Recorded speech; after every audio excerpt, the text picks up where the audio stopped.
audio should increase. Now better? Yeah, We are yeah. able to hear. Yes, that's fine. Okay.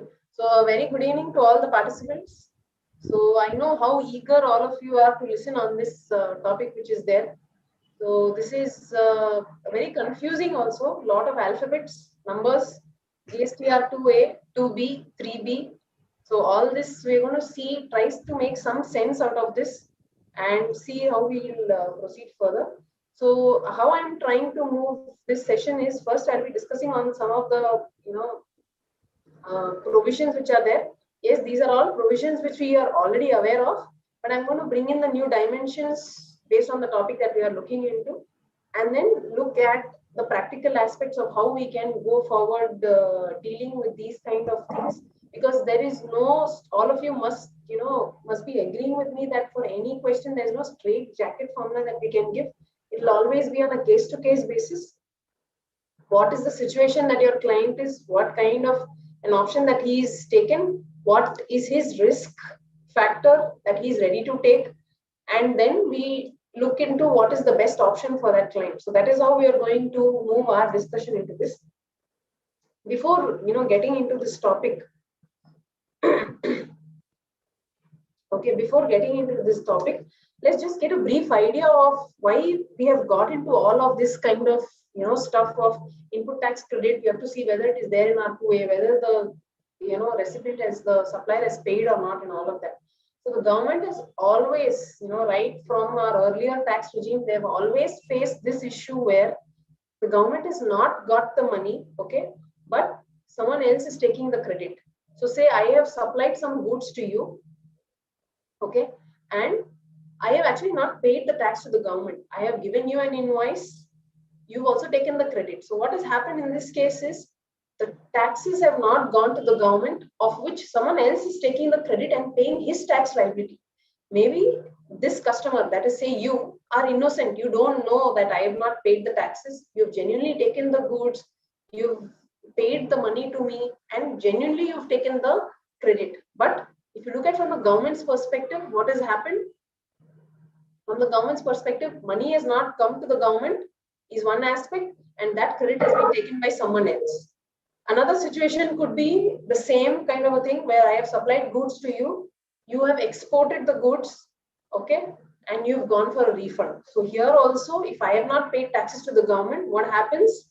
The government is paying refund to you of something which it has never received. So it's a big, huge hole in the pocket of the government, which it is trying to now, cover it up. In this background, the government is trying to do all that it is possible for it to do. We have seen that some of them are not even there in the, it won't stand the test of being a legal provision itself. But still we're seeing that the government has gone ahead, implemented those provisions, issuing notices, letters to SECs left, right, and center, only because it wants to cover that kind of a hole which is being dug by these kind of taxpayers. That is one thing. So we've looked at the government perspective of it, why these things are going on. Also, when GST was implemented, this was there at the back of the government's mind, right? That is why what happened? They had GSTR 1, 2, and 3 in place.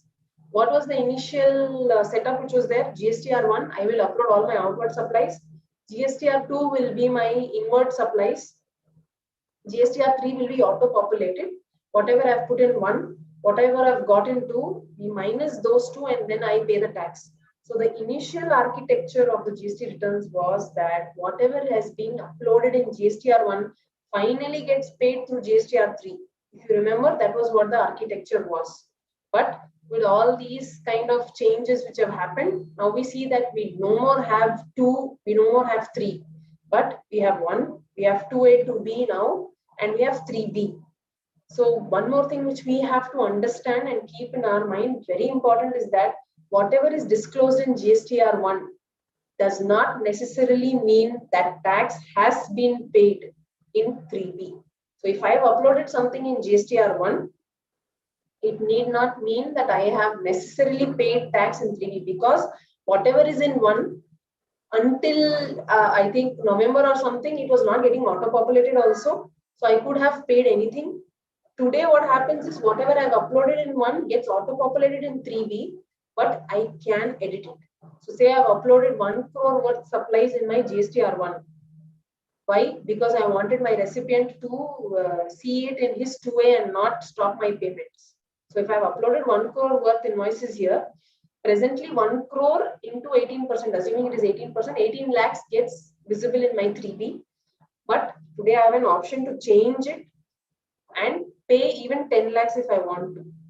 Though an intimation or a information goes to the department that this kind of a change has happened. Presently, that is possible, which is going to the department. So that is one more aspect which you have to keep in mind, that the original architecture and existing architecture, the difference is that whatever is in one will not get paid in 3D. So with this brief background, let's get into the topic. First on input tax credit. Okay, so let's see this where it says section 16, everyone is aware of that. It says every person will be eligible for credit if he is using those goods or services for business, though it says subject to such conditions and restrictions. Okay, it's a very wide term, wide phrase which is used here, subject to such conditions and restrictions. So this is part of 16.1. Now if we get into 16.2, 16.2 is one which gives the various conditions which are there for me to be eligible to take the credit. So in brief, if I have to say, it says you have to take the tax invoice. You need to have a tax invoice or such other tax paying document as may be prescribed. Okay, so this is a condition. If you see here, if you look at 16.1, I just want to bring out some differences here. It says every registered person shall subject to such conditions and restrictions. Okay, and this is a very generic thing which is given here. If you see, there are specific conditions which are given, saying you can have a tax invoice or any other tax paying document as may be prescribed. So here you will find that there is a prescription in the rules. So the prescription in the rules, there is a rule 37 which says what are the documents which can be on which you can take credit. So bill of entry is one such document. You see, tax invoice, bill of entry is not a tax invoice, but it comes from this prescription. Okay. So the differentiator that I'm bringing here is, for anything to be prescribed, there will generally be a specific condition in the law which will say as may be prescribed. So here, if you see tax invoice, it says as may be prescribed, it goes to that rule 37. Next, it says you should have received the goods or services. Very well aware, we know that before I take the credit, I need to have received the goods or service. There are some circulars also issued to say that even though credit is appearing in your 2A, you cannot take it unless you not receive the goods or services. So say on 30th March, there's someone who has dispatched some goods, but you received it in the first week of April. So even though the person, the supplier, has uploaded in his GSTR 1 and it is appearing to you in your 2A of March, okay, then still you cannot take the credit in your March returns because you not received the goods. You have to wait until you receive the goods and then take the credit. Condition C says the tax should have actually been paid. Okay. Condition D says the return must have been furnished. Now, I want to talk on these 2 points, C and D. We've seen A and B. What we are saying is, before I take the credit, I should have a tax invoice. I should have received the goods or service. Now, what is with C and D? Can I say it is a slightly post facto event also? It can be. Now, say in the case of RCM, okay, say I have taken services of a goods transport agency, I am liable to pay under reverse charge. In that case, if you look at C, it says you will get the credit only if you have actually paid that tax to the government. But what happens in my returns, in my GSTR 3B, what do? I create a liability for the RCM in table 3. In table 4, I immediately take the credit. And when I'm filing the return, I pay the tax.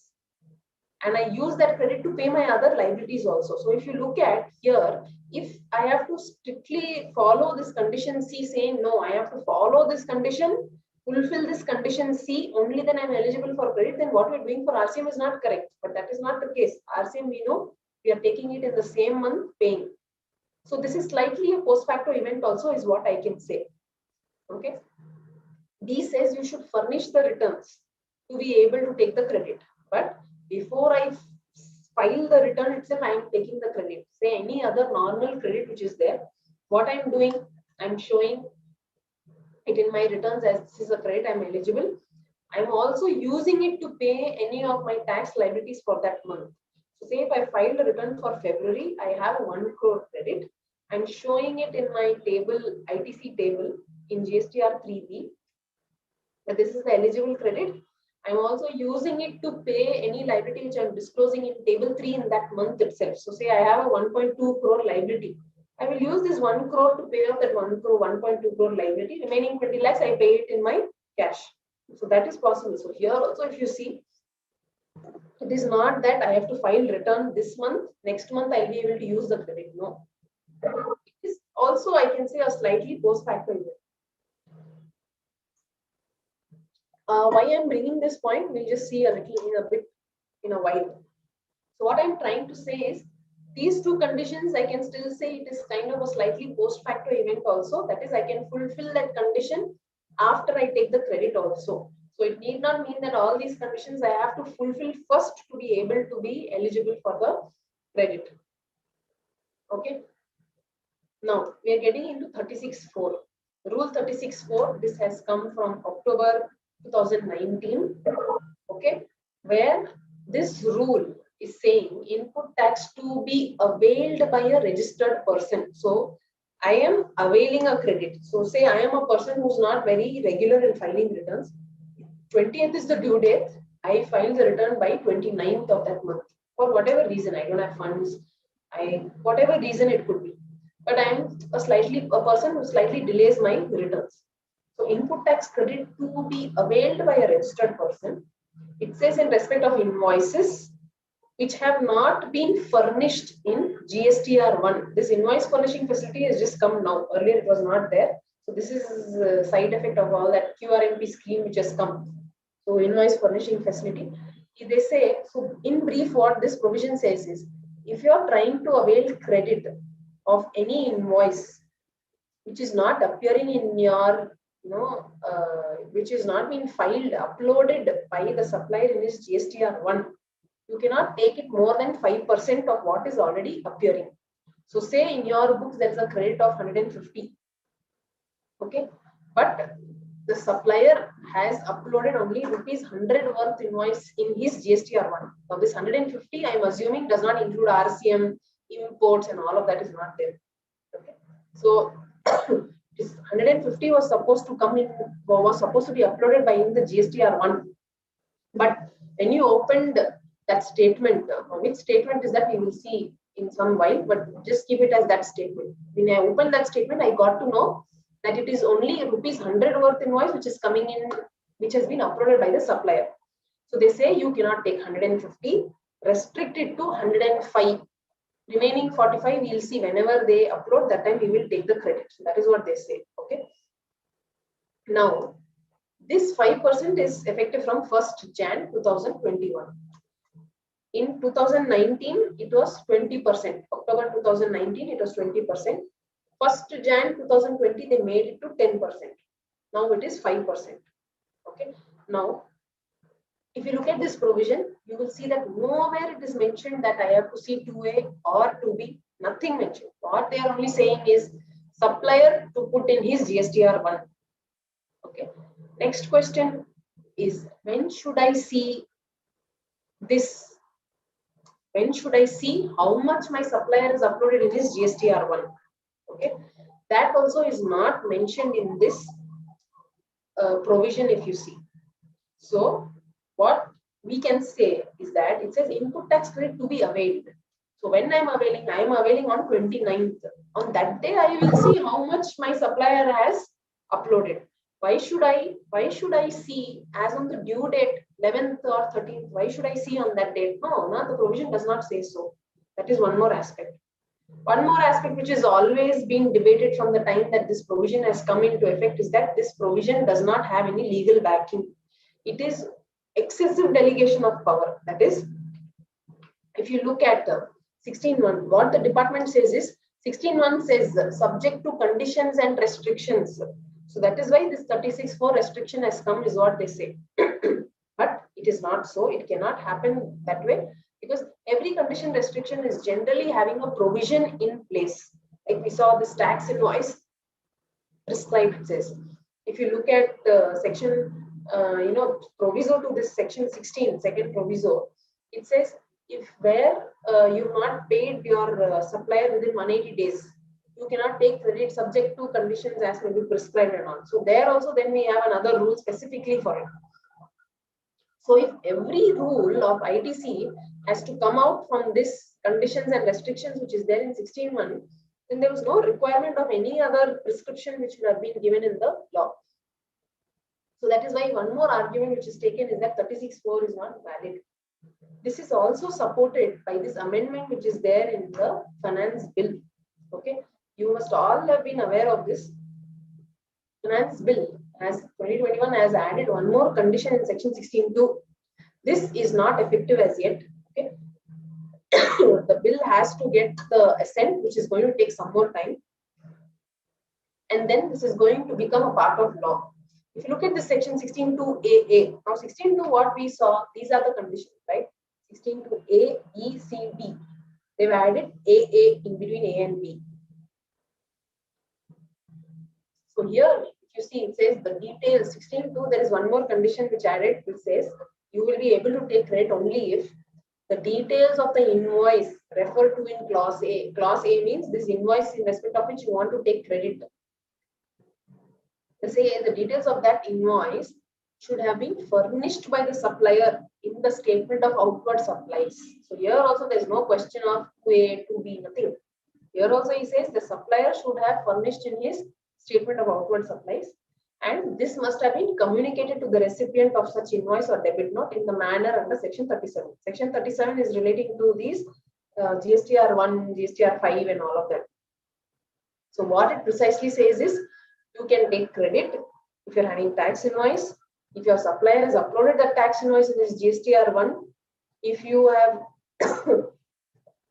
received that service or goods, you made payment, you uploaded the payment of the tax has been made, and you have uploaded that return in which you want to take the credit. So there's an additional condition which is come. Now my question is, what happens if all other conditions of 16.2 are satisfied and only this condition is not satisfied? That is, tax invoice I have also received the goods or services. This tax has been paid also. Okay, that is, I know my supplier has also paid the taxes. Okay, and I have furnished the returns. In what situation can this happen? Say my supplier has paid the tax, but by mistake, instead of disclosing the supply made to me as B2B, they have by mistake disclosed it as B2C. This has happened in umpteen number of cases where by mistake the supply has been disclosed as B2C, and now there is no possibility for the person to go and amend that details in his GSTR 1. Okay, say I have supplied some goods to you, you are a registered person, but when I filed my GSTR 1, by mistake I've shown your invoice as B2C instead of B2B. So what happens? It does not get communicated. Here it says details have been communicated to the recipient. That is, I'm not able to see that in my 2A or 2B. Then would you say that this is not satisfied? That is what the department would say, is what I feel. Okay, so that is one aspect. One more case is, say I am able to amend the details. Now the portal allows me still to amend details of 1920. Okay, say I am able to amend the details. I amend that B2B to B2C to B2B, and that invoice is shown. So I amend it, but it will be seen in your 2A. So does it mean I will be eligible to take the credit? Can we say that this can even be a post facto event which we are talking of, or is it necessary that this has to be fulfilled before I can take the credit? So all these are questions which are still open. Okay, and also under the earlier VAT regime, there were, like in Delhi VAT, there was a provision which said that if the supplier has not paid the taxes, the recipient will not be eligible for credit. So those have been challenged, and the High Court has held this is not a valid provision.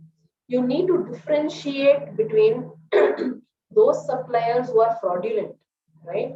Suppliers, recipients who are fraudulent, they are just doing a passing on of credit without actually doing these kind of transactions. For those kind of transactions, those set of transactions, these kind of restrictions can be there. But merely because the supplier has not filed the return, he has not uploaded the details, whether you can stop the recipient from taking credit is not something which was upheld. So this 36.4 is also under challenge. And even if 16.2 comes into place, I fear that it will still be under challenge. Okay, that is one more aspect. One more aspect, if I have to ask, say I have not fulfilled this condition. That is, I am a supplier, I have paid the taxes, I have given you invoice, the goods services you've received, everything else is done. But I have missed to disclose my GSTR1. Is it right for the department to deny the credit in your hands?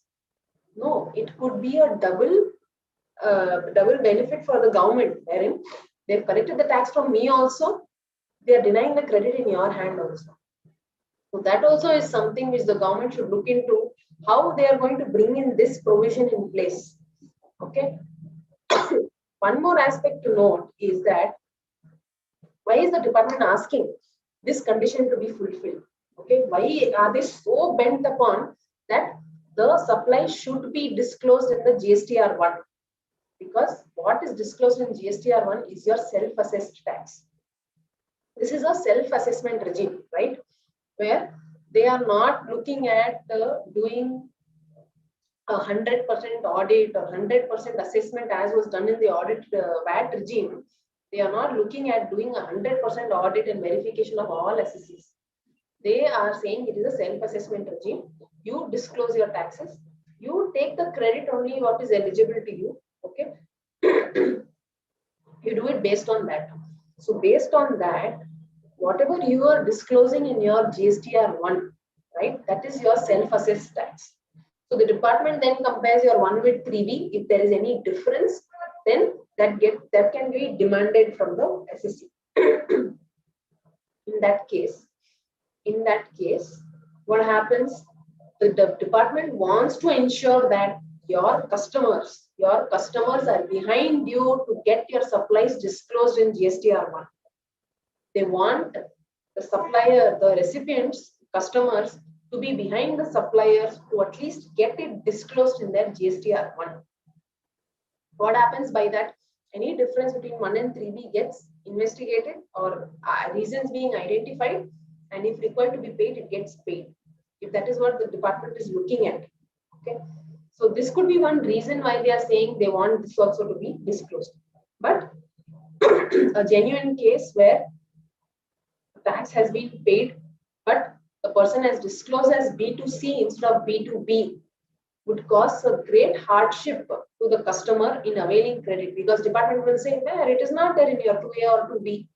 How are you saying this person has paid tax? How you have not fulfilled this condition of this being disclosed in his outward supplies?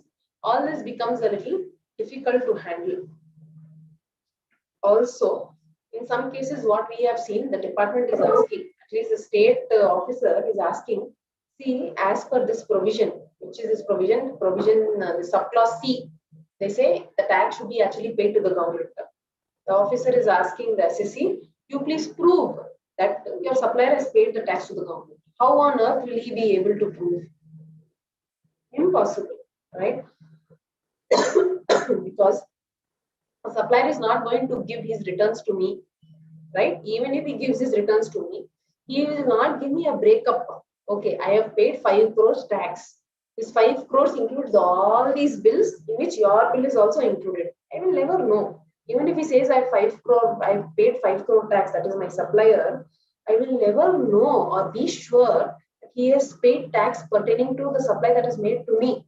So this is a condition which is impossible to fulfill, and there is a principle of law which says the law does not require or compel anyone to do which is impossible to comply with.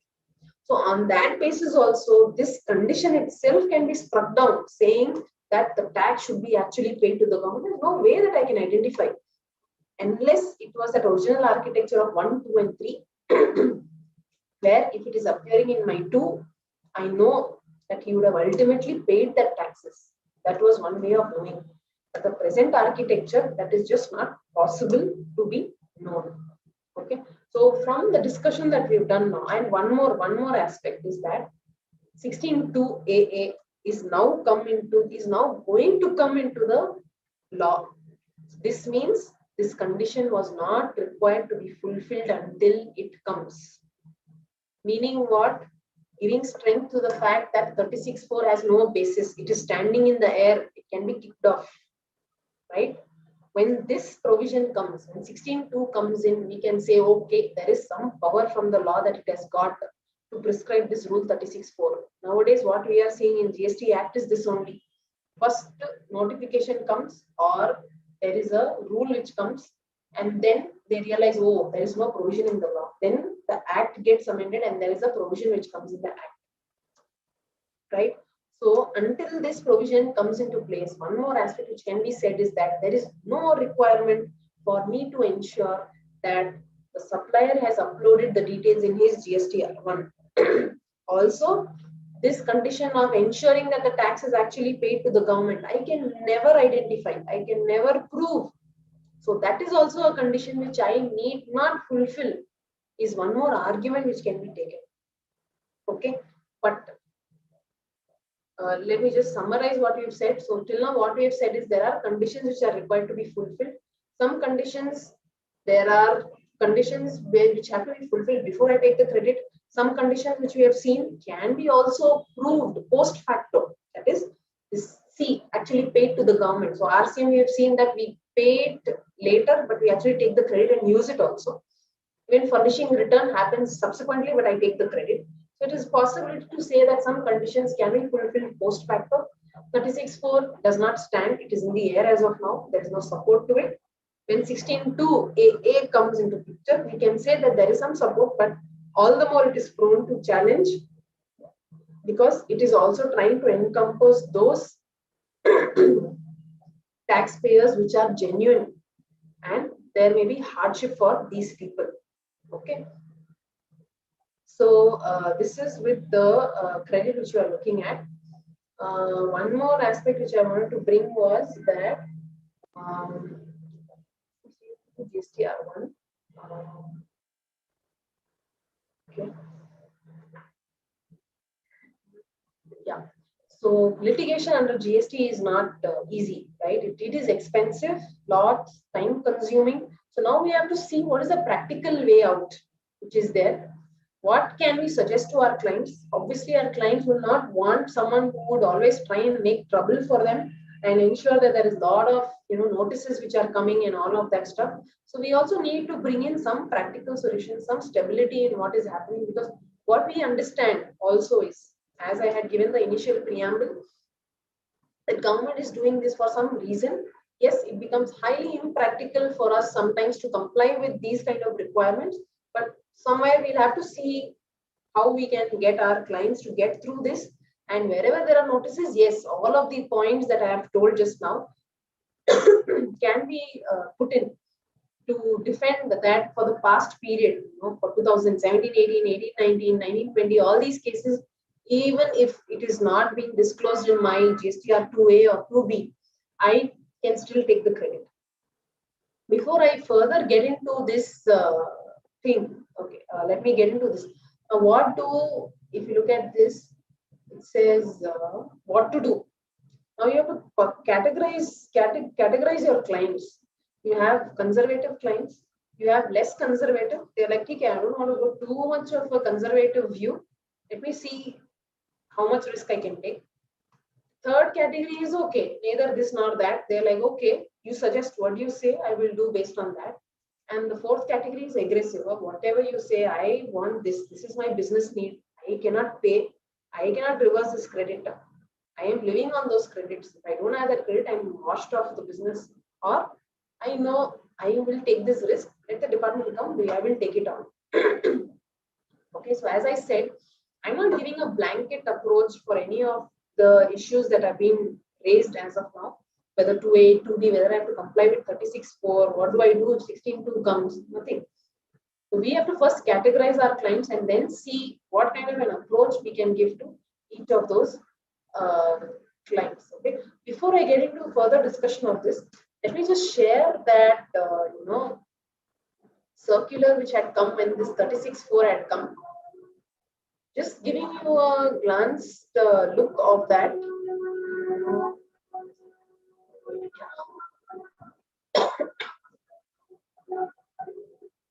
See, this is the circular. Okay, I'm just giving you a brief of it. I'm not getting into details of it.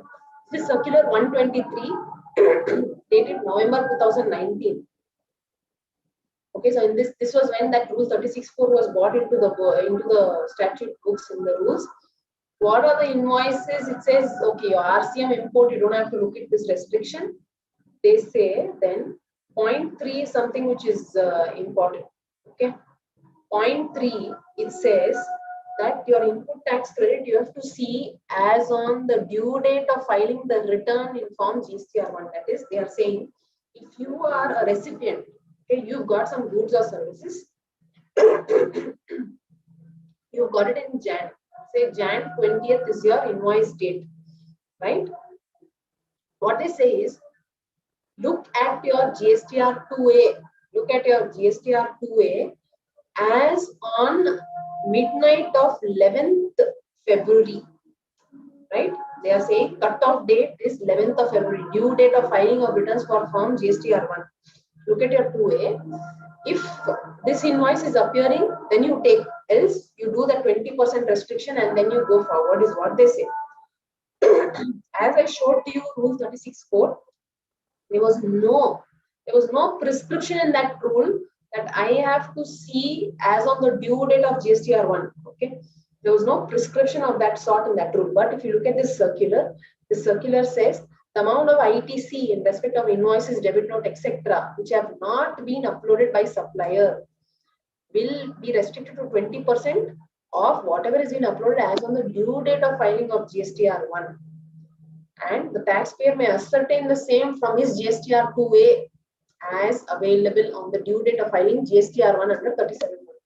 So this is coming by way of a circular. So all of us must be aware as of now that circular is something which is binding only on the department. Okay, anything which is against what is not there in the law. So for a moment, even if I assume that 36.4 is valid, even then this requirement that I should see as on 11th midnight is something which is not there, not envisaged also, is coming from the circular. These kind of prescriptions are not valid in law and will get struck down. So what I am saying is, if your client is filing your 3B on 20th, even up till say 20th, 3 p.m. he's filing his 3B. He can see his 2A up till 3 p.m. Whatever is, if he's looking at complying with 36.4, okay. He's not looking at complying is a different story. Assume he's a conservative fellow, he wants to go only what is there in 2A. Even in that case, he can look at his 2A up till 3 p.m. before he's filing, and he can take credit of whatever invoices are coming in his GSTR 2A. There is no prescription that he has to look at it only as on 11th midnight, not at all. Okay, this is one thing which is there. Next, I don't know from where department has got this. Maybe this was there in their mind when they wanted to bring that rule, but somehow that never got incorporated in that rule, and this is still staying in their head that I have to see as on 11th midnight only. This is very unfair. Okay. This fourth point is not very relevant. I'm going to the next point. Okay, here there was one point which said 1610.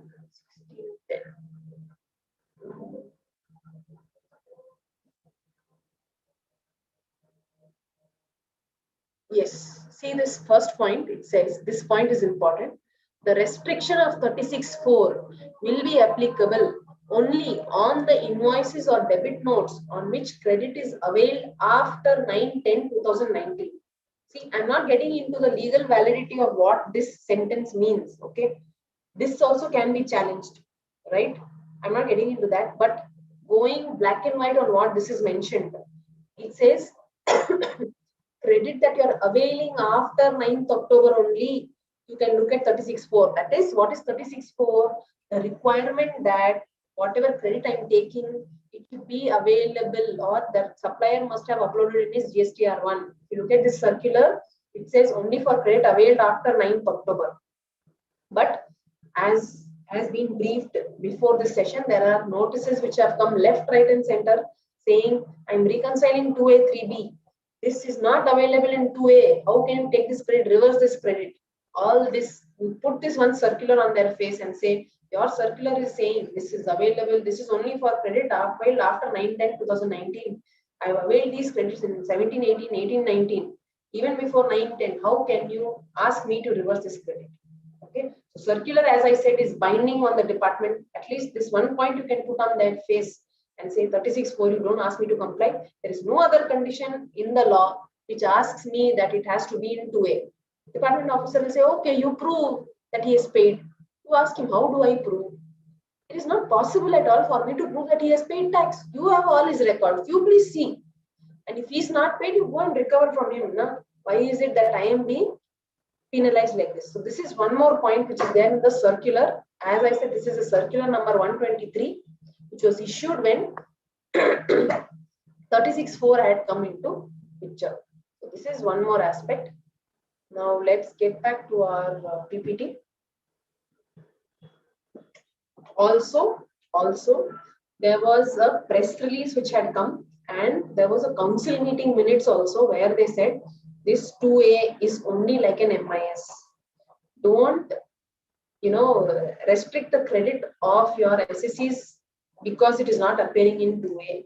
That was not the intention at all. So these points were already there in those press releases or those GST council meeting which is there. So considering all of that for 17/18, 18/19, at least until 9th October 2019, this kind of any demand which is being made by the department, you should be able to put down to them in writing that for all these reasons, I'm not required to reverse the credit. You want, I have taken a proper eligible credit, so you let me know what's to be done. But all this apart, okay, now if a client comes to you and asks you what is to be done, try to find out what is the category of the client, right? And then try and give an advice to the client, because there could actually comply with this condition. It's not too difficult for them. Also knowing well that the government is bent upon bringing this provision in force, because there is a deep hole, as I said in the beginning, there's a deep hole which is being dug into the pocket of the government, which is again being burdened on the compliant SSCs. So say there are few set of SSCs who are digging this hole in the government's pocket. Okay, who has to fill this hole? The SSCs who are compliant. Finally, then there is an increase in rate of tax. There is a cess which is being levied. There are other measures of collecting taxes. Who pays those taxes? The compliant SSC pays those taxes. So we don't want to get into this kind of a cycle. Earlier when GST had come, we were thinking, how are we going to file returns monthly? We have to update all our records monthly. How are the small SSCs going to do all of this and all of that? It was a hue and cry which was there. But now with almost 4 years of GST coming in, we see that slowly, yes, things are moving. People are accounting on a monthly basis. Yes, there was a huge gap for filing returns, but now with certain other provisions coming in that, if you don't file your GST-1 for 2 months, you cannot file your, you cannot issue your e-way bills, or if you're not filing your 3B for 2 months, you cannot file your GSTR1. All these kind of measures have come in. There's also a possibility of suspending registrations and all of that. So slowly we are seeing that there is some discipline which has started to come in some of our clients or most of our clients, where now things are at least moving on. Okay, at least 70% is going on. Things are getting accounted. It's not that at the year end they sit with their books to see now what is to be done. With e-invoicing also coming in, there has to be more discipline which will have to come in. This getting backdated invoices, issuing future dated invoices, all that will become a little difficult. I know in India nothing is too difficult, so that's why I'm saying it may get a little difficult. So in the same manner, why I'm bringing that here is, even this ensuring that your supplier has uploaded in his GSTR1, something if it is possible for some SSCs to do, if that gets started done, people will get used to it. Now, what happens when people get used to filing it in their GSTR1, 3B gets filed, things like that start moving. So just categorize your client. Say there's a client who's very conservative. He says, no, nothing doing. I don't want to get into all of this nonsense. Majorly, my suppliers are, on track, all big suppliers. Only small, some few fellows are there. I will ensure they do it, and I have an upper hand. Okay, as a customer, I have an upper hand. I will say that unless you pay this, I'm not going to release your payment.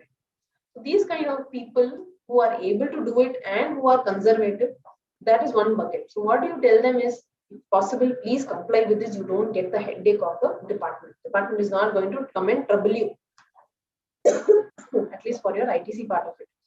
So you can tell those clients, you can comply with this. Yes, there is a possibility of challenge.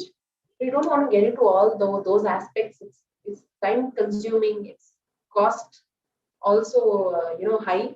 So don't get into all of this. There are a lot of other stuff in GST which you can actually battle with the department. This thing you comply with is what you could say. Less conservative is that this fellow, if someone says, yes, I will try my best, but I cannot afford to lose the credit. So that is another category of clients. So for them, what the suggestion can be given is, yes, you take it with that buffer, that 5%, 10%, 20% buffer, which is there. You take it with that and compare it at the end of the year, right? So end of the year in the sense September 20. So September 20 is the date by which that credit will have to be. If you look at that section 37, say you're a supplier, they say supplies for a particular financial year, you have time up till next September to declare all those supplies. So you say you look, take all the credits as per your books, but try and reverse it once, take the credits, but keep following up with those suppliers more frequently, and by September try and reverse the credit which you are not able to take. I will come to the other aspect of taking back the credit. I will just come back to that. Okay, so less conservative, what are you saying? You take the credit as per your 2A. Have a list of the invoices which are not appearing in your 2A. Rigorously follow up with those vendors. Take the credit by September if you are not able to avail those, get those suppliers into your 2A. So that is one aspect which can be taken. Neither this nor that. That is the normal fellows who are this or that, they are more dependent on you for an advice. They don't know what to do. So you say that the same kind of an advice, the person above, the less conservative one, what I was meaning to say is that if it is not appearing by September, say financial year 2021, there is a credit which they have taken. It is not appearing in their 2A even by 21 September. This person will actually reverse the credit. Okay, he does not want to take any issues with the department. He will take the credit. He will reverse it if it is not coming. Let us come back to how he can take the credit subsequently. This normal fellow, he will take the credit. Even if it is not appearing in September 21, he will still take the credit and carry it on, but ask him to continue to follow up with his suppliers for getting it uploaded on his portal. So this will bring in some discipline in those suppliers. So what happens even in future supplies, the supplier will know, okay, this person will want me to upload it in his GST, in my GSTR1, that I will have to ensure, otherwise this person is not going to leave me. So what happens in the third case is there is an interest exposure which is there. So Kalkedan, if department comes and says, it's not appearing in your 2A, you're not supposed to take credit. You've taken credit. Say ultimately the supplier files it in his GSTR1 2 years later for whatever reason. I can at least say that, I have got this in my GSTR2A. So there could be an interest exposure if the department is looking at that provision being valid. Aggressive is you leave it to the client, your wish. You want to take as per books, you take, but this is the exposure that you have and you need to be aware of it. This aggressive person says, I'm not bothered. I don't have time to follow up with my suppliers. I'm not going to do any of all of this. This is the department's job. They are putting it on my head. I am not going to do it. So these kind of people, you can't do anything. All that can be done is ask him to file a writ. There are some writs which are already there. Ask him also to file a writ. Now, I wanted to go back again to that circular and show you something else. I think it's in this part of it. The last clarification. ITC, the balance ITC may be claimed by the taxpayer. Very important. This is where I have 100 rupees only appearing in my GSTR 2A. Okay. But in my books, there is 150 credit. So as per existing provision, I can take only 105. Remaining 45, when can I take is the question, right? 45 has not come into my GSTR 2A. When can I take that credit? I've taken only 5% buffer. So it says the balance ITC may be claimed by the taxpayer in any of the succeeding months, provided details of requisite invoices are uploaded by the suppliers. He can claim proportionate ITC as and when the details of some invoices are uploaded by the suppliers, provided that is eligible. Okay, uploaded in that, provided the details of which are not uploaded remains 20% and all of that. So that is an example. So here, if you see, there is no qualification anywhere. It does not say ITC can be claimed in any of the succeeding months. It does not say provided that 16/4 time limit is looked at. That is, it should come by September next year. No. He also says as and when details of some invoices are uploaded by the suppliers. Here also there is no word here coming that I can take the balance credit provided the supplier uploads it by September. That is, for financial year 2021, they say that 45 rupees credit which you have not taken, to take it whenever the supplier uploads in his GSTR1. Today, if you see, as a supplier, I can even upload invoices of 1920 in my GSTR1. Okay, when I come to 2B, I will highlight one more aspect on that. But that is something which is a possibility. If you look at this circular, there is no qualification anywhere that I cannot take the credit if the supplier files his January 21 invoice in December 21. That is not there. Also, one matching provision, if I have to bring in, there is a rule 37. Okay, there is some ambiguity in that, but some people interpret it this way also, that if you look at rule 37.4, I think. Rule 37.4 says any creditor. I'll just read out that provision for the benefit. The time limit, rule 37.4, it says the time limit specified in section 16.4. 16.4 is that September. By September, you have to avail the credit. Shall not apply to a claim for re-availing of any credit. Re-availing means I had availed, reverse. Now I'm re-availing that credit in accordance with the provisions of the Act or provisions of this chapter that had been reversed earlier. So it says the time limit of 16.4 shall not apply for claim of re-availing any credit that had been reversed earlier. So for your conservative clients or second or third category clients, what you could also say is you take the credit, reverse it. Then you take it whenever your supplier is uploading it in his GSTR1. So this is one more aspect which I am bringing from the circular. Yes, the department may say this circular provision is subject to all 16.4, this, that, and all. It is very much a possibility. But this is just one more point which I am bringing in forefront. Also, the 37.4 provision which I read out, it is in the context of that payment made within 180 days. Okay. So it is in that context. So there are also views that this reclaiming of credit, no re-availing of credit, no time limit is going to apply, applies only for those, for that provision where payment is to be made within 180 days. Okay. So this is how you categorize your clients and you could advise them on what is to be done. But try and accept these aggressive fellows who say that it is not my job to see whether my supplier is uploaded or not. What you could do, advice to all your other sets of clients is that please have a list of invoices which are not appearing. On and off, please follow with the suppliers to ensure that it gets filed. Also, the present mechanism which is there in place, as I said, e-way bill cannot be generated. If you are not filing 3B, GSTR1 cannot be filed. GSTR1 is not filed, GSTR9 cannot be filed. All those kind of things will also try and bring in some regularity in filing of the returns which you are looking at. Now, coming into what is 2A, what is 2B. Okay. So now say you've spoken to your client, you've said, okay, boss, you try and comply with that 36.4, don't get any headache from the department. Let's see how we can comply to the extent possible. Where it is not possible, you reverse the credit, take it whenever it comes, or you take the credit, there is only going to be an interest exposure if it is there, if it is coming later and all of that aspect. You don't want to reverse, take it, bear the interest exposure whenever it comes from the department, or you file a return. Now say the client says, okay boss, I'm going to follow with all of this. Now the next question is, what do I look at? Do I look at 2A or do I 2B? There are two firms which are available, what do I do? So in this aspect, you have to understand that 2A and 2B are two different avatars, okay, of what the supplier is uploading in his GSTR1.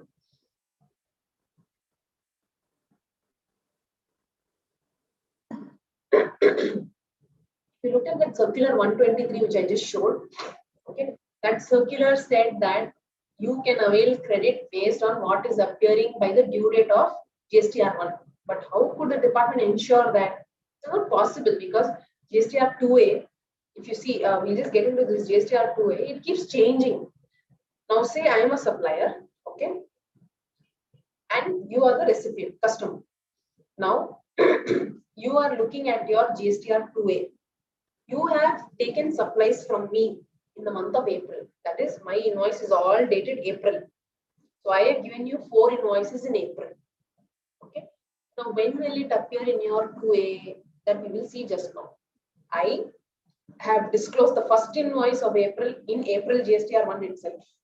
The second invoice I have uploaded in my GSTR1 of August 20. Third also I have uploaded it in, say this is a third scenario, another supplier. This supplier was also uploaded in his GSTR1 of August 20. Say all these for different suppliers, okay. Fourth supplier is April 20 invoice, is uploaded in GSTR1 of April 21 that he has filed. So this is not the month of filing, this is the GSTR1 of which month, okay na? So now if you look at GSTR1, when it was filed, say this April GSTR1, first supplier filed within due date, 11th May 20 he filed. Second supplier, August also he filed by 11th September. Third supplier, April invoice, he disclosed it in GSTR1 of August. But that August GSTR1 he filed in 11th Feb 21. So this also he did not file on time, he filed late, 11th Feb 21 he filed. Now this fourth fellow, April 20 invoice, he disclosed it in April 21 GSTR1 of April 21, but that also he filed on 11th June 21. So these two are delayed filing of GSTR1. Okay, now in this scenario, we will see in which GSTR2A you will be able to see the invoice. So the first supplier, so in 2A, for 2A, what is important is what is the date of the supplier invoice. Forget about all of the other details. These two details are not relevant at all. They will see what is the supplier's invoice date. In all cases, all 4 suppliers have issued invoices in April. So you will be able to see in GSTR 2A of April 20. But what will happen? It will all come in different dates. So after 11th May only you will be able to see it in your April 20 GSTR 2A. This after September only you will be able to see 11th September. This you will be able to see in Feb 21. This you will be able to see in June 21. Understood? So that is why they say that 2A is a very dynamic form. So that condition which is mentioned in that circular, that you should see 2A on 11th night. Okay, so for January, if I'm filing returns 3B, they say see your GSTR 2A as on 11th of February, and whatever is coming there, that only you should take. But say department will not sit on 11th midnight, to see, okay, these fellows, this is the what is appearing in 2A, but they have taken this in 3B. Very difficult for them to track this thing, condition which they put in 123 circular. So then they thought, okay, let us bring one more form. They got 2B. So now I hope people have understood this 2A. 2A, it will appear in your GSTR 2A based on what is the date of the invoice, irrespective of when and which form GSTR1 it is filed. So this third case, if you see, my April 2020 invoice, I filed it in GSTR1 of August, which I filed it in Feb 21. Still, as a recipient to you, it will be seen only in your GSTR2A of April. It will not come in your Feb 2A or August 2A. No, it will come based on the date of the supplier invoice. Now 2B, this is 2B slide. This is wrong, okay, this is 2B. This last table is supposed to be 2B. Okay, 2B, what is important? When GSTR1 is filed, when that GSTR1 is filed, it does not matter what is the supplier's invoice date. It does not matter which GSTR1 it is filed in. When that GSTR1 is filed is important. Now, if you look at the second and third scenario, April 20 invoice, I filed it in August GSTR1, which is filed in September. This will appear in my 2B of August 20. Okay, 2B was not available during this August. I think, I think it started from August only. Now, if you look at April 20 invoice, disclosed in GSTR1 of August 20 only. In these two cases, it is August 20 only. But here, if you see, there's a difference in date. This GSTR1 was filed in 11th February. 11th Feb is due date for Jan 21 GSTR1. So that is why it is appearing in my GSTR2B of Jan, right? So 2B, if you see, is a static form. Static it is. So today, GSTR2B, if I want to see of Jan 21, it will show to me the status as on 13th Jan, 11th Feb 21. So up till 11th Feb 21, that is from 12th December 20. Okay, that is the next day after the due date of GSTR1. 12th December 2020 till 12th Jan 2021 till 11th Feb 21. Whoever has uploaded in their GSTR1, whichever invoice, that will come in the 2B of Jan. So that is very important. If you look at this April 20 invoice of supplier dated April 20, this supplier has disclosed in his April 21 GSTR1, which was filed on 11th June 21. Now 11th June is due date for May 21 GSTR1. That is why it is appearing in my May 21 GSTR2B. 2B, this is okay. This is not 2A, this is 2B. So that is why if you see, 2A and 2B are avatars of the same kind of details. Only thing is that which month it is going in differs. From 2B, as I see, is a form that the department wants. As I showed to you, that 123 circular said you should see as on 11th midnight. Now this 2B is 11th midnight only. 11th midnight, may whatever invoices are there in the past 1 month, that will auto-populate in 2B. This is more of a department form. Okay. One more aspect. Okay. Say this B2B. Say I am your supplier. Okay. I had disclosed April 19 we will take. Okay, April 19 I supplied something to you. It was a B2B invoice, but by mistake I disclosed as B2C. So what happened? I have paid taxes. I have disclosed in my GSTR1, but mistake B2C I did instead of B2B. But what will happen? It will not be seen in your GSTR2A. Now what you will say? I am not going to pay you, Shilpi. Yeah, you please get it appearing in my 2A. Only then I will pay you. So I am a poor fellow. I want money somehow. So I say, okay, I'll upload that invoice now. I'll amend my GSTR1. My consultant says you can amend it now also. I amend it. So what happens? What happens now? My April 19 invoice, assume April 19 invoice. Today is what? March. I am uploading it in March. Okay. And what I'm doing, I'm amending my B2C of April 19. I'm putting it as a B2B invoice now. So what will happen? In my 2A, though, it will go in April 19 only because my invoice date is April 19. But if you go and check your 2B, what will happen? It will come into your 2B of this month. What is this now? It is March, na? So it will come in your March. So it will come in your March 2B. It will come in your March 2B. But in your 2B, say you are not seeing your 2B. If you see your 2A, you will be happy. Oh, it is coming to my 2A. Now department is not going to question me. But by chance you happen to see your 2B, what will happen is my invoice of April 19, which I am disclosing today, will come into your 2B as ineligible credit. Why? Because 2B is a form in which they are saying it will also give you one more tab.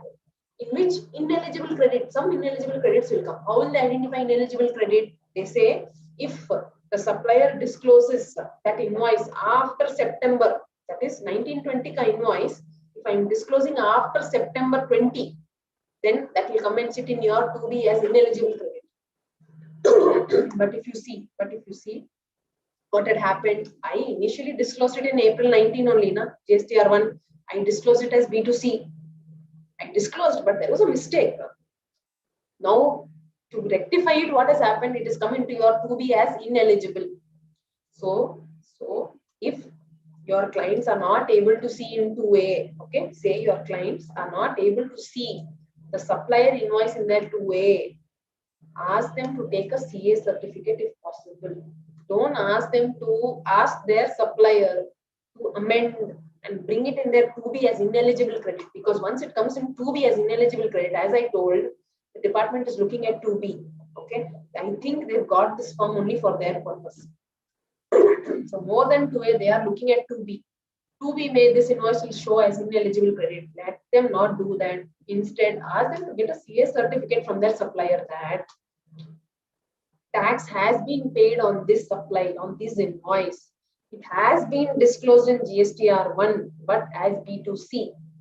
Let this get certified by a CA and let them keep that certificate so that they can show to department. Instead of asking the supplier to amend, by if they amend, it comes and sits in my 2B as ineligible credit. It makes no sense sometimes, but that is how it will come and sit in your 2B.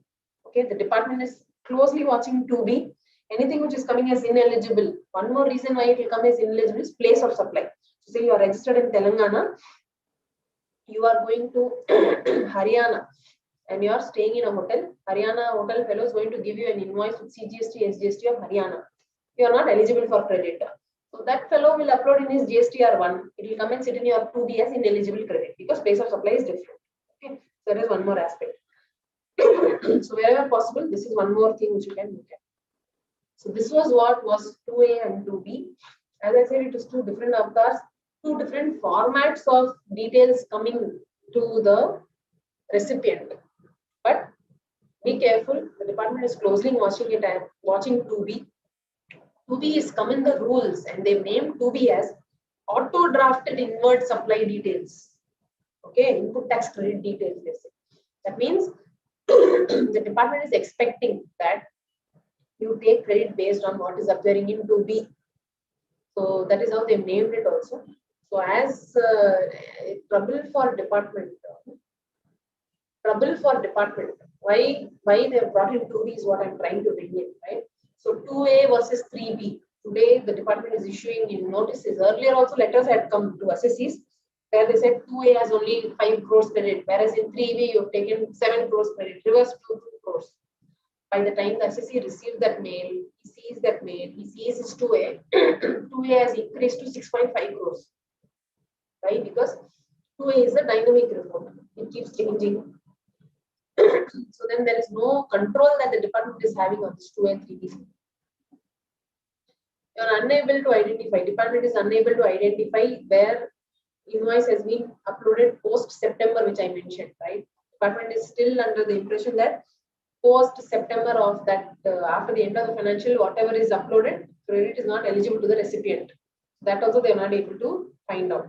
Also, if you look at your GSTR 9, there is a table 8 in which details are coming from GSTR 2A, right? There also, say if your GSTR 2A, if you download, comes to 7 crore credit.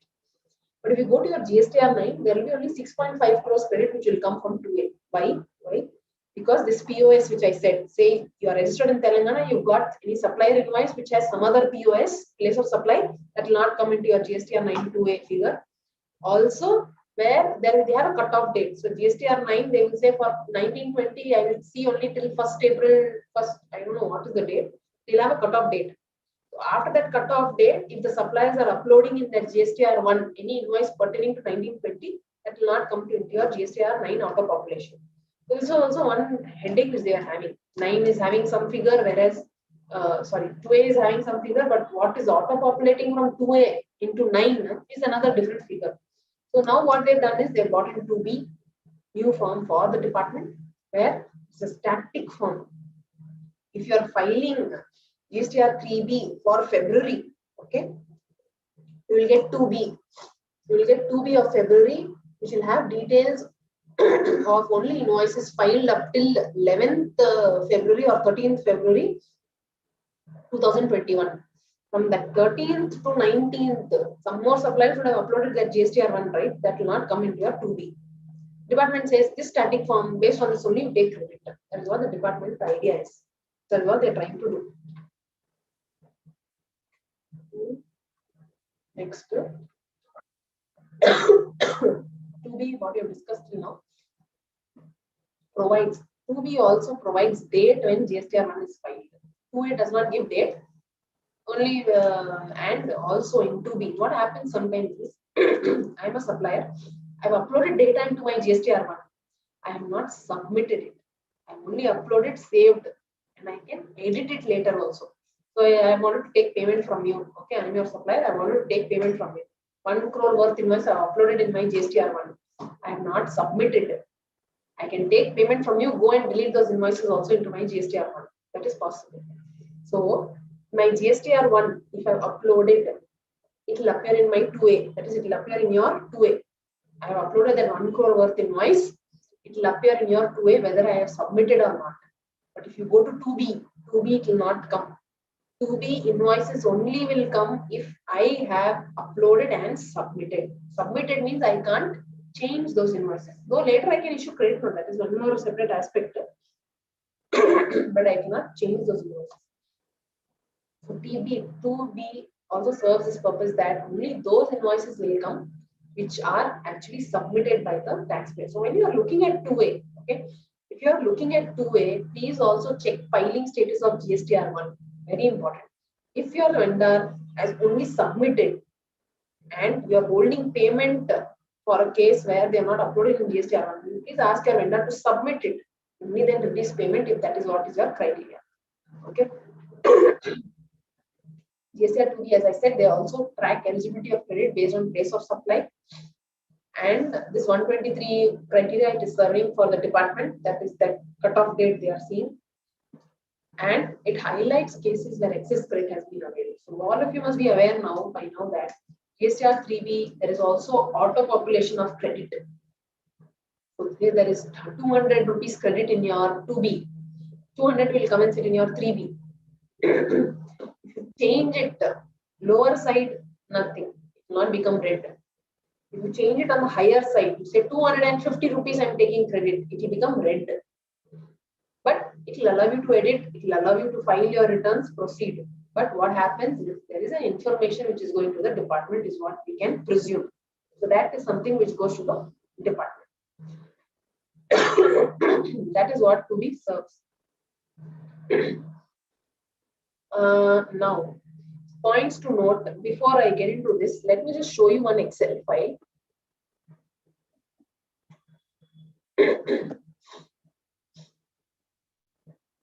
To understand this 2A, 2B thing a little better, and to understand what I'm trying to say next also. Okay. So don't get into this entire Excel file as of now. Just go line by line as I'm trying to bring it to you. Okay. So first option is we are looking at a client who is availing credit as per the books. He is not bothered what is coming in 2A, 2B, supplier filing, not filing, paying, not paying, nothing. He is only going as per books. Okay. So say we have taken 3 months, August, September, October, and books of accounts in all 3 months is rupees 500 credit. 2A may 300, 450, 495 is what is coming in these 3 months. But our fellow, we know he is availing entire 500 rupees. Buffer. What is this buffer? During that period, it was a 10% buffer. That is, he could have availed, he had a buffer. That is, coming in 2A is this. He had a buffer of this amount, 10% of what is appearing in 2A. He could have availed, as per 34, he should have availed this 330 for August. For September, he could have availed 495. For October, he could have availed 500. This is as per 2A. Okay, I'm not getting into 2B as of now. This is only as per 2A. But our fellow has taken 500, right? So in all these cases, you see that in the first case, he's availed 170 rupees excess credit. In second month, he's availed 5 rupees excess credit. Third month, anyway, most of it has come. So he is availed proper credit.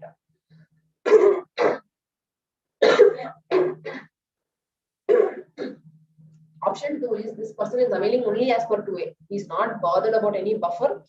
He's only availing as per 2A. Okay. So in that case, 500 is as per his books of accounts. 2A has something less, but he is availed exactly as per his 2A. He's not seen his buffer at all. So this shows that he's taken less credit. What is his less credit? What is my buffer? Buffer plus what is coming in 2A is 330. So 300 rupees is coming in my 2A. Shilpi, sorry to interrupt you. Would you like to take a small break? Because I think you're having some throat irritation. You can take a small break and we can continue the session. No, just a minute. Just a minute. Yeah, I'm fine, sir. I'll continue because then I think I'm not. Whenever you are feeling a little uncomfortable, you can just tell us and we'll have a small break of 3-4 minutes and you can come back again. Whenever you feel like, if at all you feel like. Right? Sure. Thank you, sir. Thank you. Yeah.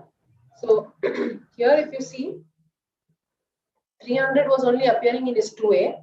He had a buffer of 10%. Here he had 45 rupees. Here also he had some buffer. So he has availed less, 30 rupees less here, 45, 5 less. This is a super conservative assessee of ours who wants to go directly as per 2A. He does not want to take any risk. He does not want to keep track of how much buffer he is availed and all of that. Our third assessee is one who is following exactly as per 36.4. Okay, 36.4, same example I'm continuing. 500 rupees is as per books. 300, 450, 495 is what is there in the 2A. He's availed 110% of what is coming in 2A. Okay, this it will be exactly 500 because 110% will exceed what is there in books of accounts. Here there is no excess or short which is available, right?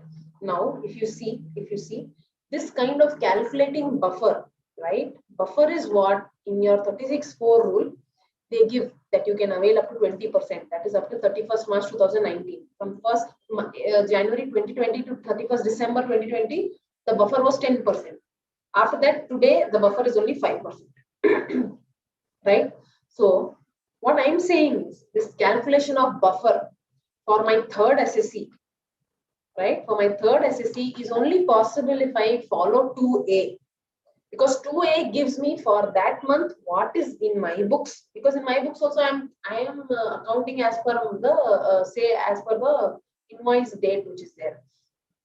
So I'm able to see in my books there is a 500 credit.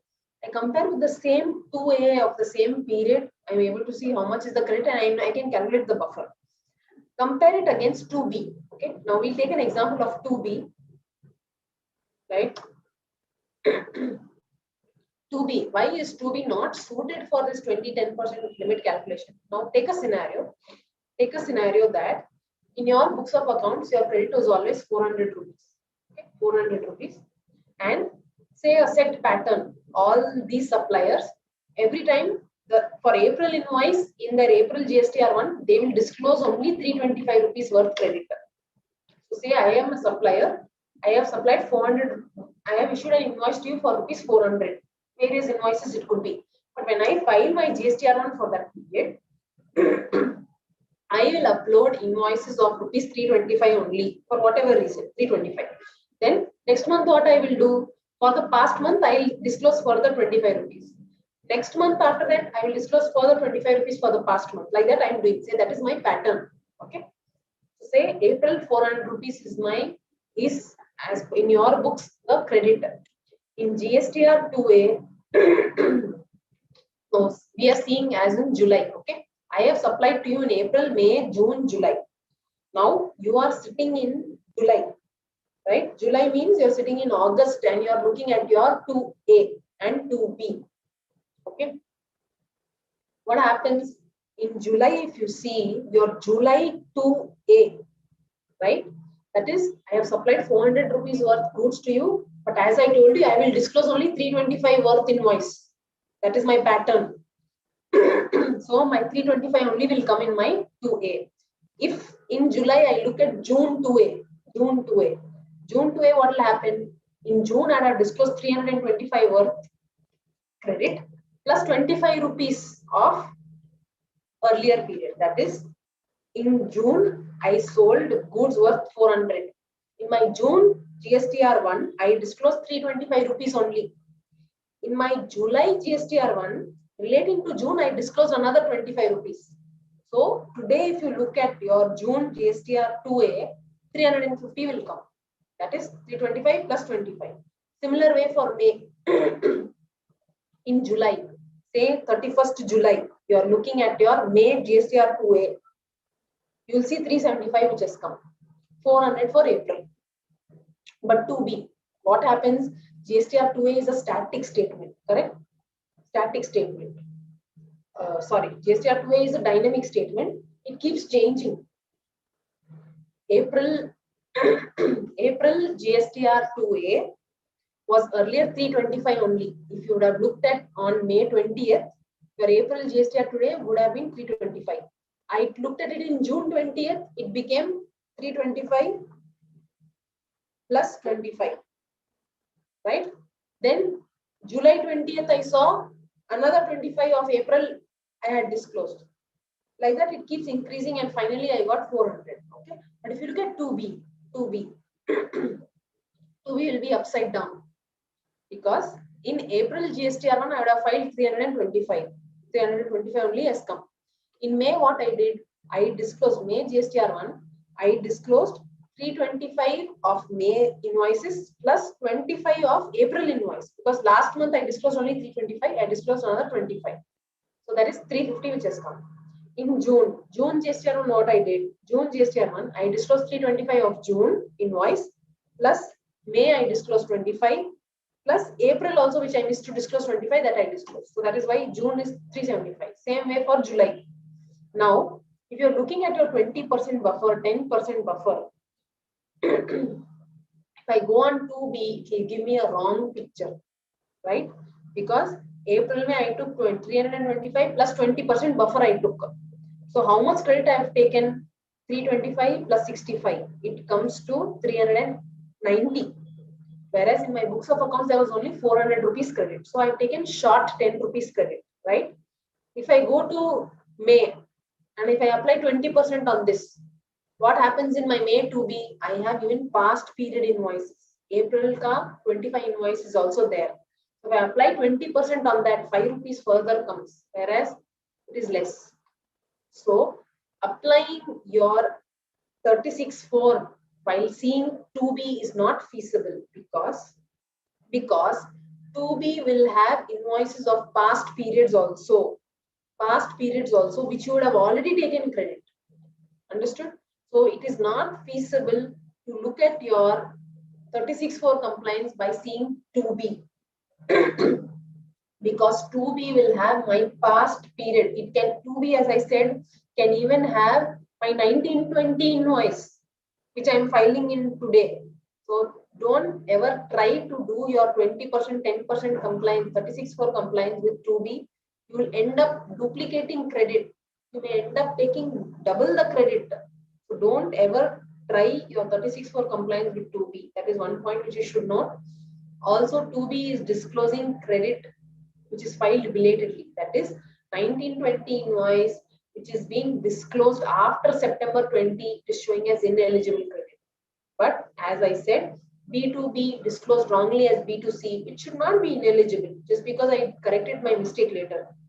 Also, one more aspect which I showed you, circular number 123, which said that you can avail that credit anytime your supplier is uploading invoice. So all of that is getting defeated if you're looking at 2B. So that is the point which you have to note if you're using 2B. Okay, as I see 2B is a department's thing. Try not too much of looking into 2B, but for some aspects you need to look into 2B. Okay, just let us see some differences of 2A and 2B. 2A is a dynamic form, as I said, it keeps changing. How it keeps changing? If the invoice of a particular period is uploaded even today, it will go and hit my 2A. So today, if someone uploads April 19 invoice in their GSTR1, it will go and hit my April 19 2A. It will not hit my 2A of this month. It will hit my April 19 2A. Whereas if you look at GSTR2B is static form. The data, once it comes, next month again, if you see 2B of January, it will not change. It will be the same 2B.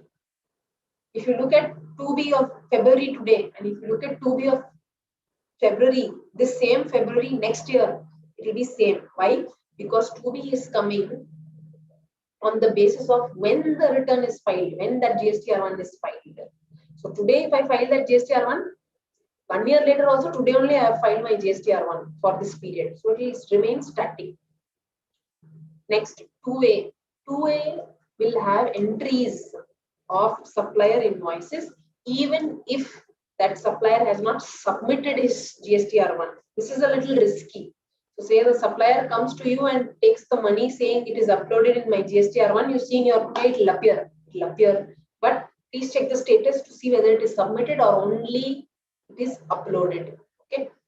Whereas 2B will show only those invoices which are submitted. So that person must have submitted, only then it will come into your 2B. GSTR 2A, every day you can see your 2A. But GSTR 2B, say of March, you can see only after 11th of April. You cannot see it today. So it is 2A will be available at all times. It will keep updating all time. 2B, you see on 12th April, it will be say 1 crore. You see on 14th April, it will still be same figure only. It will not change. And it cannot be seen in the middle if the return is being filed late.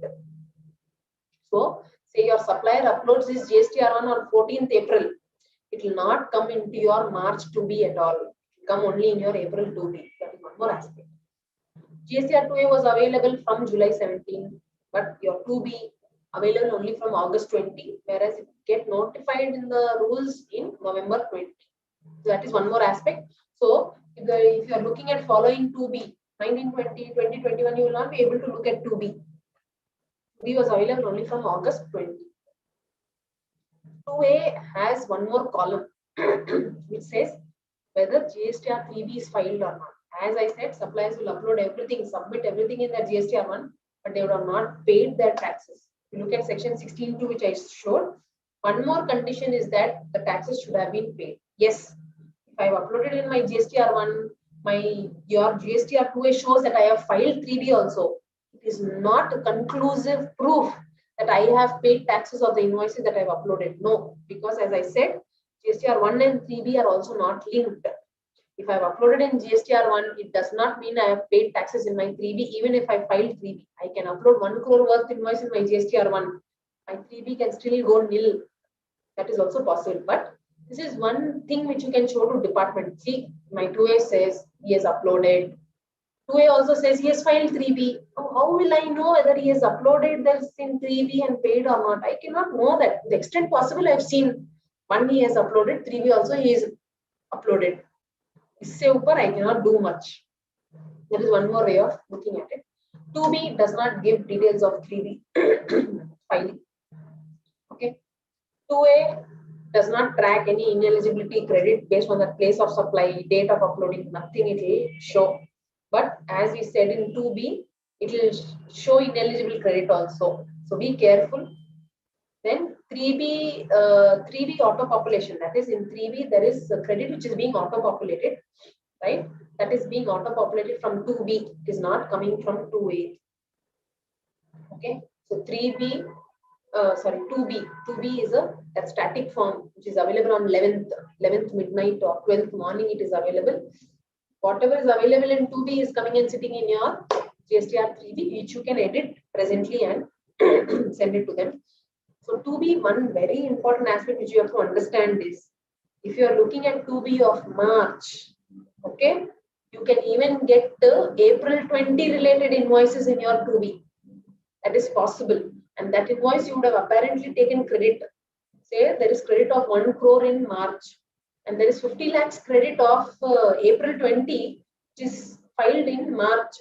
So your March 2B, GSTR 2B will show credit of 1 crore of March, plus 50 lakhs of April 20, which your supplier has now uploaded in GSTR on it, to show 1 crore 50. Your GSTR 3B will also show 1 crore 50 auto-populated credit. So if you've already taken that 50 lakhs credit earlier, don't again take this 1 crore 50 lakhs, restrict it to 1 crore only. So be careful what you're looking at 2A or 2B, what you should look at. Please take a decision before and then see. Don't see 2A, 2B, whichever is higher. No, no, no. Please don't do that. Otherwise, your input tax credit will become a mess. You will neither be able to reconcile nor explain to your auditor, that is to the client I'm saying. They will not be able to explain to their auditor, nor will they be able to explain anything to the department. It will end up with a mess of a credit which has been taken by the client. So be very careful on 2A, 2B. So again, the client says, I want to move to 2B. That is much easier. Static statement. I don't have to keep reconciling every time. So it is not possible just like that to jump into 2B. It has a lot of implications. So I'm just summarizing it here. It says, say there is a taxpayer or conservative taxpayer who takes only based on 2A. He's not looking at buffer also. So if it is appearing in 2A, he's taking it in his credit term. So he can move into 2B also, not an issue, because you have not taken any excess credit before. So whatever is coming in 2B, he can take. But let him have this statement of credit which is still pending to be received from suppliers, ask him to follow up, ensure it comes, and then he able to take that credit also. Now, there's one more taxpayer who's taking as per 2A plus buffer, 20%, 5%, 10%. Ask him to continue with 2A only. He's continuing with the buffer. With 2B, if you do the buffer business, you will end up taking excess credit. So ask him to follow 2A only. Next is our aggressive fellow who's taken credit as per books only without looking into 2A. He's coming to you today, Array, I got enough of notices. I want to start following this 36 for whatever it is. I don't want to dispute. I'm having enough headache of my business. I don't want to get into this GSTR business. Let me follow. So then let him streamline. Okay. Ask him to reconcile once for 2021 with GSTR 2A once, because 2A is not available from April 20. So ask him to reconcile one with 2A, get a list of invoices which are pending, then let him start looking at 2B and reconciling and see what can be done. That is one more aspect. Or ask him to follow 2A for this financial year 2021. 21-22, let him start moving to 2B if he's so obsessed with 2B. Else, let him continue with 2A itself. Okay. As I already said, there's no stipulation in the law which form has to be used. But please understand what form is for what kind of detail is coming into which form, and then take a decision and follow. Otherwise, credit could become a mess. So this was with the credit aspect 2A, 2B. I feel there could have been some amount of a confusion which is already there in all of your minds, but this is how the form is, right? So you need to understand what is coming where. See what is your category of clients. As I've said, this is the second category of client that I've created. We had a first category of client on whether he should follow 36.4 or not, how he should follow, keep a track of all those invoices and then move forward. So this is one more aspect. So if possible, try to keep it simple. Okay, keep doing it with 2A only. Let's not get confused with 2B, because 2B is more so for the department's perspective. Yes, the department is going to come back to you and ask you, 2B mein itna hi hai, how have you taken so much? There could be one more reconciliation which you may have to start doing. 3B versus 2B could be a little difficult, but yes, that's something which could come in the near future. Let's see how it moves. So now we're going to get into the next part of our presentation, which is year-end activities. I see that there are a lot of questions which are being raised. I will try and see if I can wrap up this a little faster so that I'll have time to address the other questions which have been raised. LUT, so if you are doing zero-rated supply, that is supply to an SEZ or an export of goods or service, ensure that you take LUT once from 1st April 21 onwards for the next financial year. Reconciliations to be maintained is the next aspect.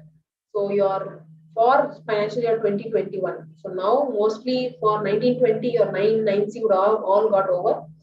We've seen the amount of pain that we have taken, time that we have taken to get out the details, get all the reconciliations done, and then find it as a post-mortem analysis where we are not able to do anything about any differences that we have noted, any credit that we have missed, any liability which we have missed, but to pay with interest and to lose the credit.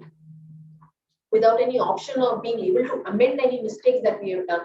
So at least let us ensure that for the financial year 2021, we put our reconciliations in place well in advance. Let us not wait till September. September, what happens is we're trying to close our books, trying to close our IT income tax aspects. So this GST takes a back seat. So let's not do that. Let us put our reconciliations in place. 1 versus 3B. We have books versus 3B. We have e-way bills. So you have movement of goods, you're a supplier of goods, try and also check your e-way bill portal, whatever you've uploaded with what is there in your books. Also your e-invoice. If e-invoicing is applicable to you, yes, every month when you're uploading your returns, you must have seen that say 3 invoices are missing, e-invoice. Generate your e-invoice. If that was not done, right? Try and see for what are the invoices you've got e-invoice and for what are the invoices in your books. What is the difference? Why there is a difference? See if you have to generate those e-invoices. 2A versus 3B is one more thing which you should do it. Have a list of those invoices where it's not appearing in your 2A to ensure that you don't get trouble from the department. So these are few reconciliations which I've mentioned. Please try and do it in April itself if possible. Some of them can be done. 1 versus 3B can be done in April itself. You don't need to have your books. Books versus 3B, try and do it for whatever income has been booked. Because what happens is sometimes we make backdated entries, right? So there is some invoice which was missed. We go and do a backdated entry in our Tally or any other accounting software, but we sometimes miss to report it in our returns inadvertently. These kind of errors could come up if you're doing this 3B versus books reconciliation. You can do that reconciliation again once your IT returns is finalized to see if there's anything further which is left over. e-way bill also will give you some insight. What the department generally also looks at is those DC kind of documents on which e-way bill is generated. Just scan through those and see what was the reason you generated a DC, whether it was a supplier or not. By mistake, you generated a DC. Those kind of analysis is better if it is done during this year-end procedures that we're looking at. E-invoicing is new aspect which has come during this year. If your vendors are required to generate e-invoice, please ensure for the supplies that you've received from them during this year for that cutoff date, 1st October, yeah, 1st January, right? 1st October for people with more than 500 crores, 1st January for 100 crores and above. There is a list to come in Excel in that e-invoice portal, which gives a list of GSTNs who are generating e-invoices. Say you're buying goods from 10 suppliers, and if 3 suppliers are mentioned in that Excel file, please ensure that from that cutoff date, whatever I mentioned, you have received e-invoices from them. Please do a VLOOKUP of your vendor GSTNs with that GSTN to identify where you have to get e-invoice. Ensure you get e-invoice, because if you don't get e-invoice, department can deny the credit because e-invoice is the valid document to take the credit. Also check whether you are required to generate e-invoice and start generating. If you're not generated, that is one more aspect. Then ITC reversal. So if you're having taxable and exempt supplies, you might have done a month-on-month reversal. Again, year-end reversal is supposed to be done. So if you don't do it, then from 1st April, there is interest which starts ticking. So recompute the reversal based on the actual turnover for the entire year. So every month you must have reversed. So say 1st month your exempt turnover, April your exempt turnover was 10%, so you reverse 10%. In July your exempt turnover was 25%, you reverse 25%, right? Now overall year basis, if you look at turnover, your exempt supply might have been only 5%. So there is some excess credit which is reversed earlier. You need to take back that credit. That you can do maximum up till September 21. But if there is credit that you have to pay back, so say you had reversed 10%, whereas your credit reversal should have been 20%. So that excess credit that you have to reverse back, interest will start peaking from 1st April. So ensure that you do this credit reversal things before, well in advance, and not wait until September. Real estate clients also, there are some compliances which are there. If you've got OC in this year 2021, you'll have to do a credit reversal computation. Please ensure that is done. Your TDR related reverse charges, your landowner share related liabilities, if it's a new JDA, that is from 1419, all those liabilities also will trigger if your completion certificate is received in this year. Please ensure those compliances are also done. Updating masters, HSN, very important from 1st April 21. HSN reporting has increased up to 5 crores aggregate turnover, 4-digit, uh, 4-digit HSN, more than 5 crores aggregate turnover, 6-digit HSN, right? So ensure that your HSN details are captured. There is one Herculean task if you do not have these HSN details that can be looked into. Vendor details, ensure it is updated. Now also, if you know, in GST, if you go on that search taxpayer, there is a more detailed analysis which comes of a particular vendor. So for your troubling vendors, you can also have a look at those search taxpayer and see what other details are coming to see how good that vendor is. If you're onboarding any vendors, please have this SOP in place wherein they actually get into the GST portal, put that vendor's GST number and see what are the details coming up, whether he's a compliant SSC or not, how, because that will affect your ITC in the future.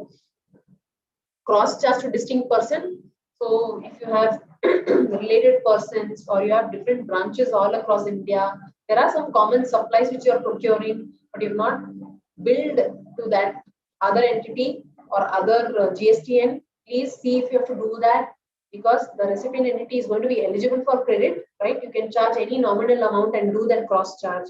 If you're not aware whether there is anything common, not common, just exchange invoices across those GST numbers to show that if the department comes, you're not cross-charged for this. I've done a nominal amount, that person was eligible for credit, this is my compliance. That is one way of looking at it. Do a compliance check, your ITC 04, that job work return, whether it is filed or not, and invoices, whether they have been issued properly, where there's a payment requirement, say you've taken services of a advocate which is liable under reverse charge. Any payments you're making to the advocate, you have to issue a payment voucher. You've got getting advances, you have to issue a receipt voucher. All those kind of compliance will also see whether that has been done or not. Else, get the documentation in place for this year. Reverse charge liabilities, please go through your expenses to see if there are any other reverse charge liabilities. There could be some new reverse charges which have come. Rent a cab is something which had come the latest.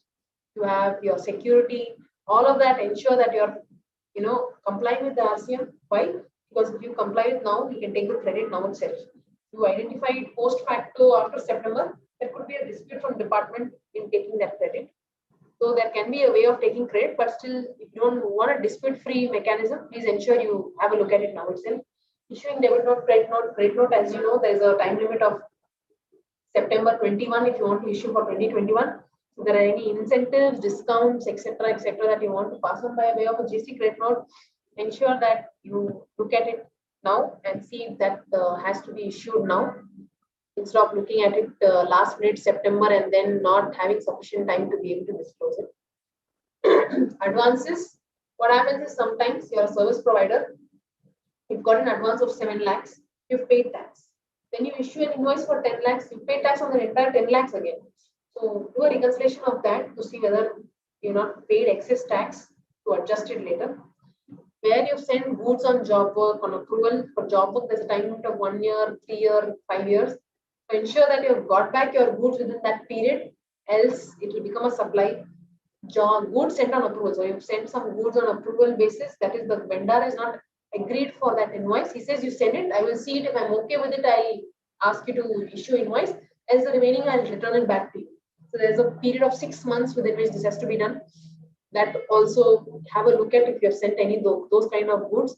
E-waybill reconciliation I have talked of, invoice I have talked of, inventory. There will be some clients who will be doing a physical inventory verification, identifying obsolete stocks. Some stock will be written off, some will be destroyed, some are not visible. To see whether those kind of ITC reversal, anything is required to be done, not done. That is one more aspect.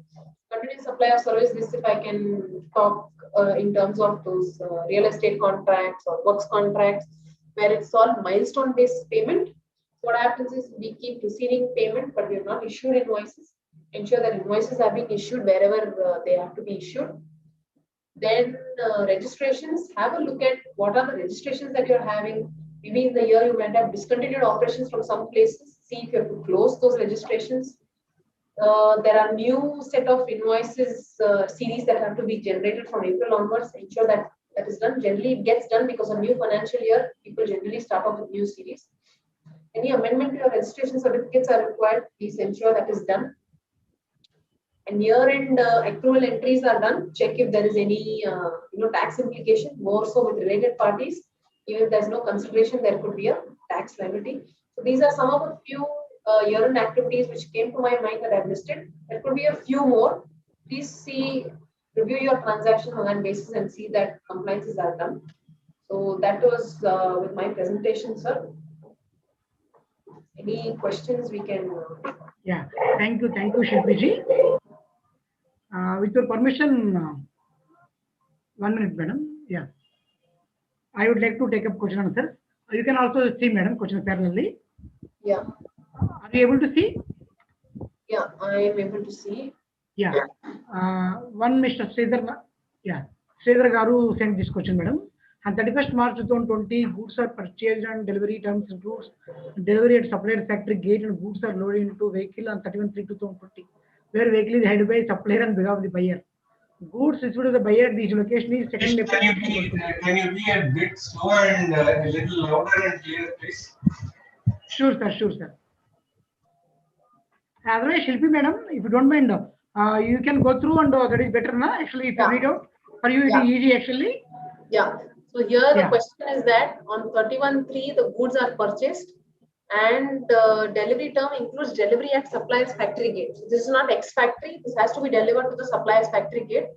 The goods are loaded onto a vehicle on 31st March itself, and vehicle is hired by supplier on behalf of the buyer. So where it is not ex-factory, I'm not sure. This could be the part of the contract itself, where I add it to my cost and get it reimbursed from the buyer. But since the contract is not ex-factory, it is a delivery to the recipient only in April, 2nd April, when it reaches the factory. So you should be able to take credit only in April and not in March.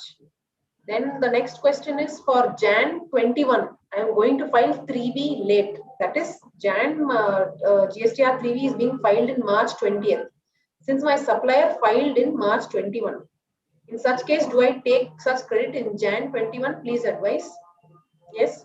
As per me, if you look at your 36.4, it does not say that you have to look at the 2A or 2B before the due date of GSTR 1.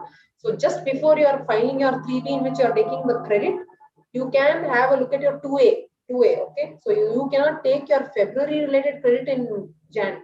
But Jan related invoice, which is coming in your 2A in Jan, that you can take.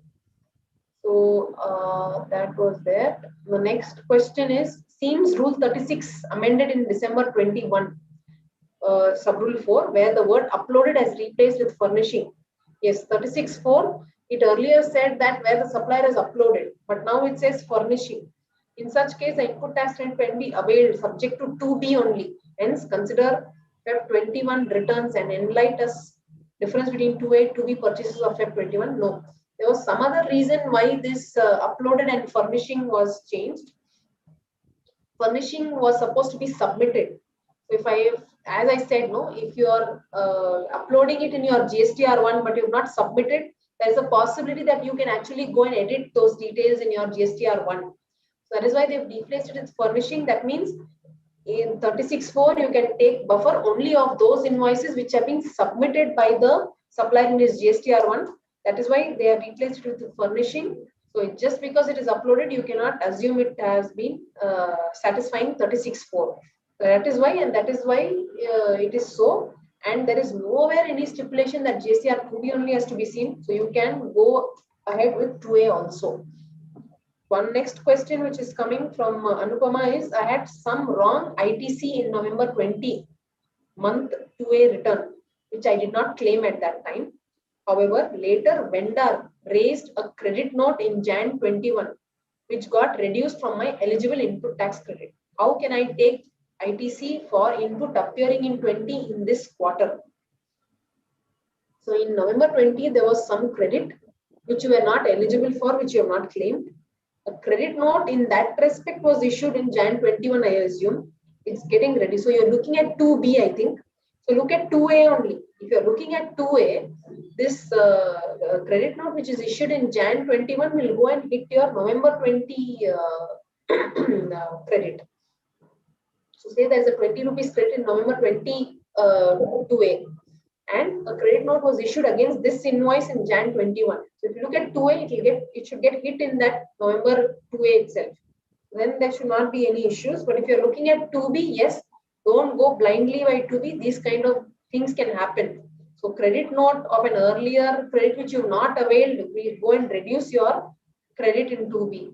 So that could lead to some lesser availment of credit. Next question is, when tax is to be paid in reverse charge. Mr. Satyanarayana is asking this. When tax is to be paid in reverse charge and supplier hasn't filed his GSTR1, we are discharging liability in the month of invoice.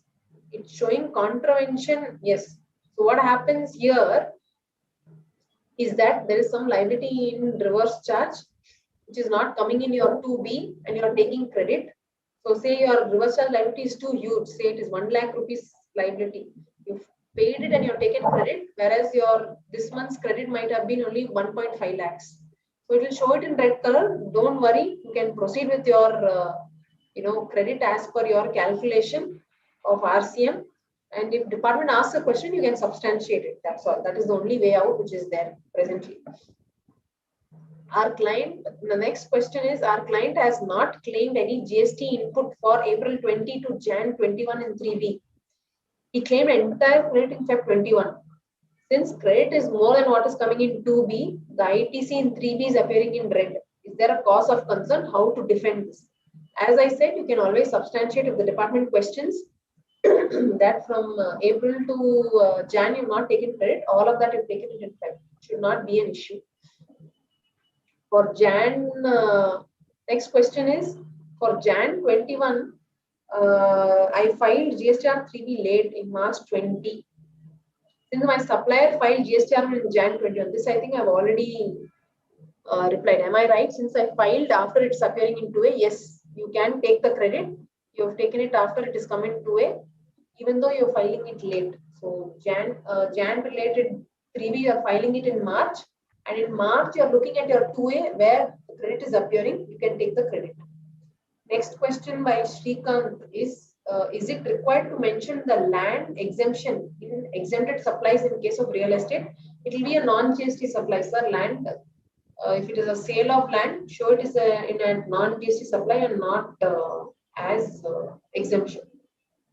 So these are the questions that I could see. Yeah. Thank you, Shilpi ji. Banu sir, can you please come onto the screen? 1 minute. Banu sir, is there? Yeah. Madam Ramkumar. Sir, this is Yugandhar, sir. Yeah, can you please share certificate? Okay, sir. Okay. Yeah. Madam, on behalf of Hyderabad branch, please accept our certificate of appreciation for your participation for today's program. ACS, 1 minute. Yeah.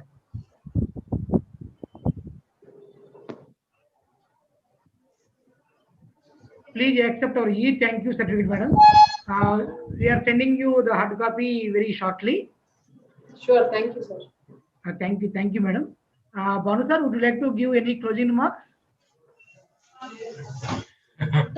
Well, we have been seeing the comments, and all the comments have been very there one thing in common. They have been complimenting Shilpi for the excellent presentation. I know it's a very complicated issue, which is there is no straitjacket formula, as she said in her opening paragraph. Or opening statement was that there cannot be a straitjacket formula for all this, and true to it, the issues differ from case to case and from different activities. Also, different businesses throw up different issues, especially like real estate and other trading, manufacturing. The issues will be different, and we have to take up each issue on its merits depending on the facts of the case. Shilpi, as usual, you have done very well, and from Hyderabad branch, we really thank you from the bottom of our heart, we very wholeheartedly thank you for such a wonderful presentation, and we look forward to enriching ourselves from your knowledge in future on several and different occasions. Hope you will oblige the request of Hyderabad branch and enlighten the members, not only from Hyderabad, but people, because of these online sessions, people from all over the country will be participating. So thank you so much for sparing your valuable time in this March. I know it is very tough for everyone, including you, but still you have obliged us. Thank you very much. Thank you, sir. Thank you very much for the opportunity, sir. I would like to thank the branch, and I'm so obliged to have so many participants staying back for so long and listening to all of this. Thank you very much. Yeah. Thank you, Banu sir. Thank you, Shilpi madam. On behalf of Hyderabad branch of SARSF ICI, thank you, Shilpi madam, once again for your nice and what do you say, enlightening presentation. I hope and Zoom members enriched from this presentation. I request everyone to participate to tomorrow's program. Also, we have on TDS under section 195 by C. Rajendra Prasad Garu. With this, I am concluding today's session. Once again, thank you, everyone. We are signing off for the day. Thank you, madam. Thank you, sir. Thank you, sir. Yeah. Thank you, madam. Thank you. Good night.